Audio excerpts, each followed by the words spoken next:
Taming her beastly mate. Okay, so I did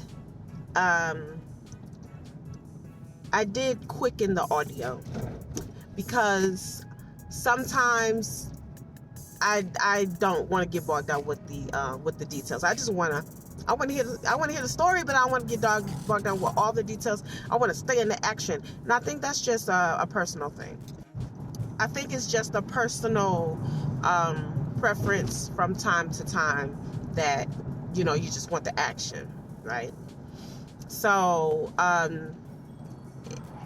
was still a little unclear why Aiken didn't want to completely show himself to Alexis. I wasn't sure what that was all about. It didn't make any sense at all. I definitely think that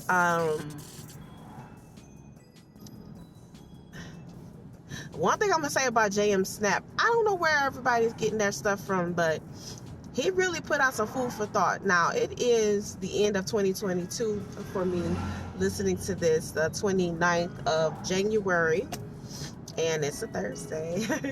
And I finished this. This many battles. This book has had many battles. And remember that as a writer, it's your world, it's your universe created the way that you want. But this book has had many battles. Like, it was some good twists and turns. I still had to sometimes get back to be reacquainted with some names from the other previous books. It was a good standalone. The plot twist where the guy was really in love with Aiken and Rebus was really in love with Aiken. It was just crazy. I wonder, because we went from the Vampire's Promised Bride to this, dealing with Rebus, but I'm wondering if that was just something to throw in there as a plot twist. Like, what's really Rebus's deal? I mean, and then the way JM writes, I mean, you want more. I really want more. I want to see what the rest of the kids gonna do. The saga continues. Woo! Series.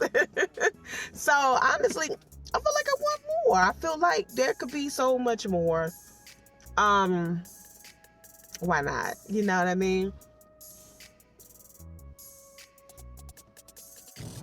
Now, I do go through my reviews, my personal commentary, and some of them I do be kind of winded, but I be so tired and I end up literally not giving too much of anything. But yay or nay, it's good, it's not. So let me see what I can do with this one here. Now, with this in particular, talking about the Elysium, like a fairy. It seemed like jmsnap got a lot of fairy insight. A lot of fairy, and it just made me think of fairy tales. Like, you got the legend of, and you got the myth of, and all of that. And when we talk about fairy tales, it's like the story. Fairy tales is like the stories that the fays tell, or right, more than likely I'm just gonna go ahead and give the definition the best way that I can, see if I can break that thing down about the tale. But it's just like interesting, from the premonitions, from the essence. I know that keeping Micah's identity and all of that stuff about him was supposed to help with the suspense, but I thought that was just too much suspense. But maybe that was to help keep the story along to write and make him continue to make him one of the heroes. I like that Riker wasn't still in hero mode because he agreed to be with Brian. He agreed to be Brian's right-hand man or whatever. And it's interesting how all the dragons found their mates. Again, when it comes to the dragons, it's like, it's chaotic to me. It's like all over the place. I don't know what to tell you. It's just a little bit. And you know what is interesting? I wonder about, because you know there are not just one-headed dragons, right? You know there are multi-headed dragons. You know, 2, 3, 4-headed dragons. Sometimes that thing get kind of, out there, and it get to be 5-headed, whatever. So I wonder about that. I wonder if I can find a story. Somebody wrote a story about that. This ain't my expertise, baby. I don't write these stories or these type of stories, like, so I wouldn't know, like other people would. Also, since they talked about the dark elves, they talked about so much of the Fae kingdom in this book in particular.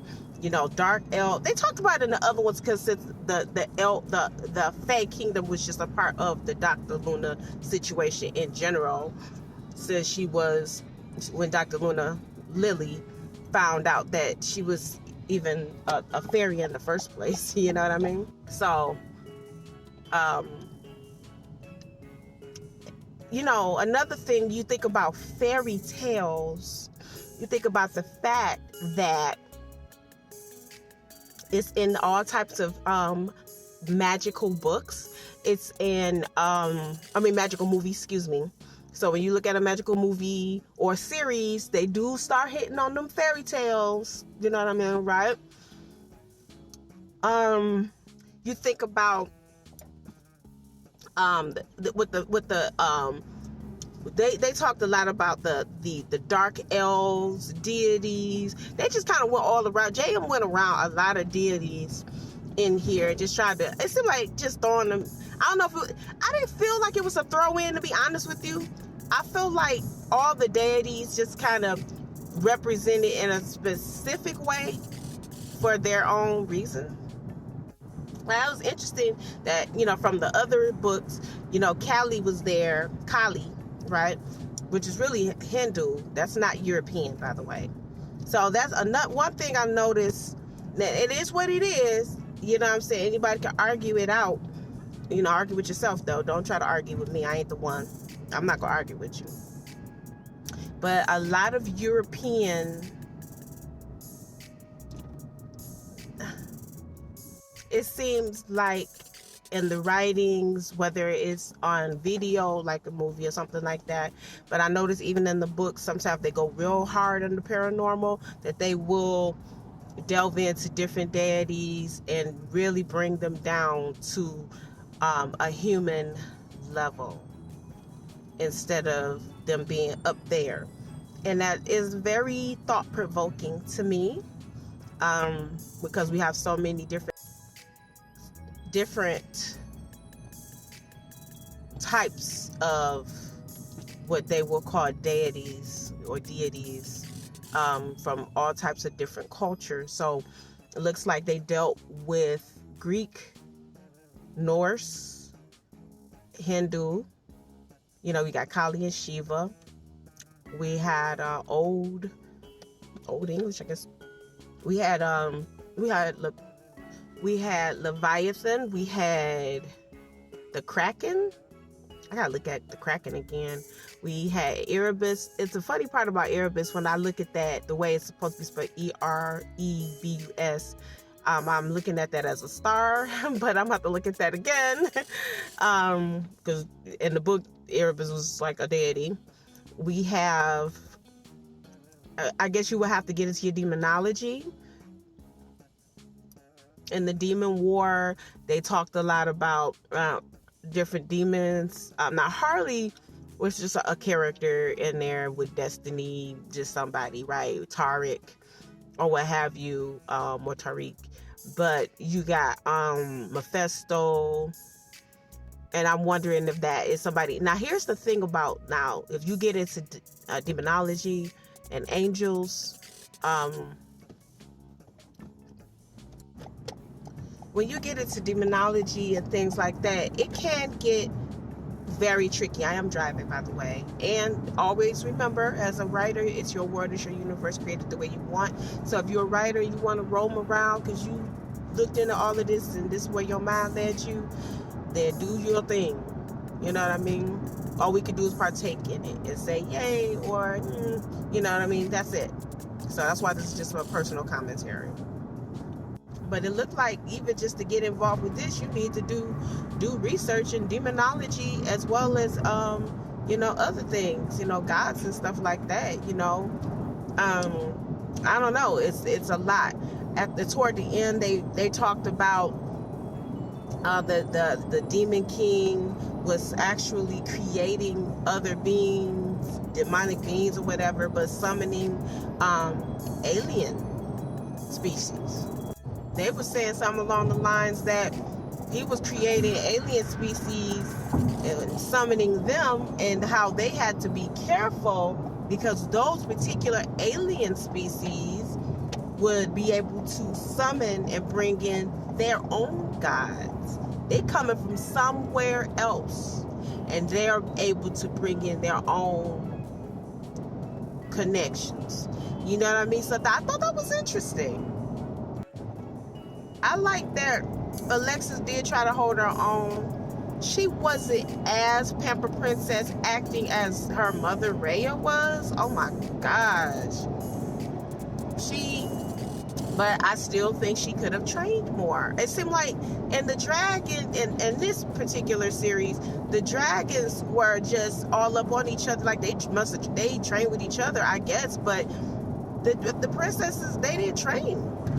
I feel like the princesses didn't train, and they were just kind of getting how they lived it, like just off of sheer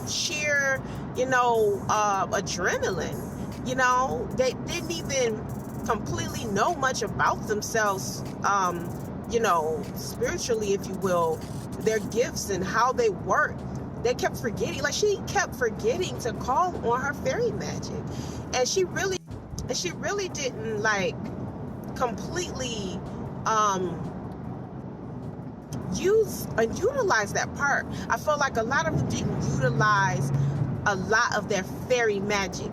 They utilized more of their werewolf skills, their, she was, half deity, so dragon, you know what I mean? And she didn't utilize that as much of just being a dragon. I feel like she didn't utilize being a dragon as much. She kept making all this ice. I'm like, dang, that's it, boo. You just an ice princess. You know what I mean? Like, what's up with your maneuvers? What can you do? Let's make this a fight. You know what I mean? And she got a little bit in the psychic movements, and that was cool. Thinking about the thread, the string, whatever, the connections of who you with, where you from, type of thing, to try to help Micah. Micah was almost a goner. And then now you're leaving me. Like the last book about this is taming, my beastly mate. But I feel like I'm still at a loss. Meryl, it said she wanted to get into the kingdom. How was she gonna do that? And how would you not know? Can you combat that? Understand that when you make agreements and contracts with people, you do have to think. You can't just be getting in the contractual agreements with people and thinking everything gonna be cheap, hunky dory, especially if they're already known to be not so great. Be very mindful. You know what I mean? And it's like they're hoping the best for Beryl, when in reality. And another thing with that magic life, you know what I'm saying? Like, imagination is everything. So, I thought this actually was not a bad book. This was a good book. Toward going in toward the end, it just was getting good. They throw the whole bromance thing in there, I guess. I guess we needed him. Erebus had committed so many crimes already, it just didn't matter. And now you telling me he a part of this glass, I really, at this point, you got to have another book, jmsnap, because you got to see what the war is. Are we going to see what the war is? Because you're the author. You create the world, you create the universe, baby, so you got to have to write it out or whatever. What you saw, just like you did with the Demon War, right? Why not? I mean, it just seemed like, I don't know, so much more was needed. Just the end of her being pregnant was cool and cute, but now we got a whole family. This is dynasty, baby. We need more. So like jmsnap, like, look, that's enough, man. I gotta get out of this. I mean, you done already brought Celine in, doing what she do. And then you bring in Gaia, you know what I mean, for the sake of Micah.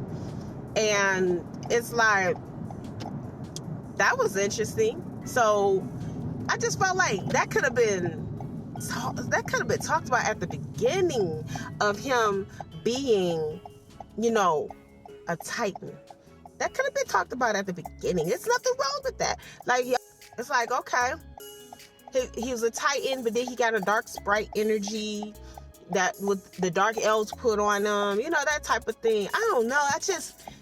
And then when it came to that war that almost could have happened, it seemed like, I mean, the book was long enough. Shit, you know what I mean? What's good?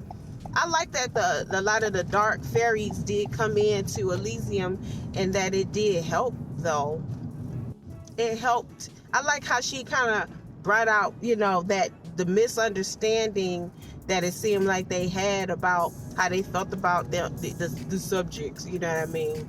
I guess to say, we don't want it to just be all light, you know what I'm saying? You gotta have some dark too, whatever. I don't know.